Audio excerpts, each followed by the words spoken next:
اور اب ذکر امریکہ اور چین کے درمیان تجارتی جنگ کا، جس میں کمی نہ آ سکی۔ ڈونلڈ ٹرمپ نے چینی مصنوعات پر محصولات بڑھا کر 145% کر دیے۔ امریکی صدر نے چین کے ساتھ تجارتی معاہدہ کرنے کی خواہش کا اظہار کرتے ہوئے دعویٰ کیا کہ ٹیرف پر ہر کوئی ڈیل کرنا چاہتا ہے۔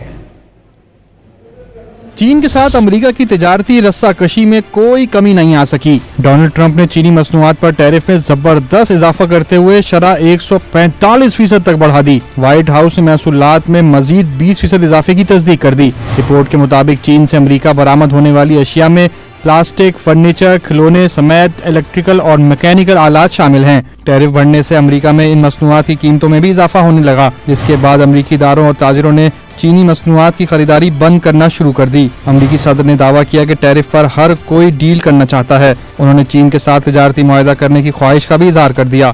We'll see what happens with China. We would love to be able to work a deal.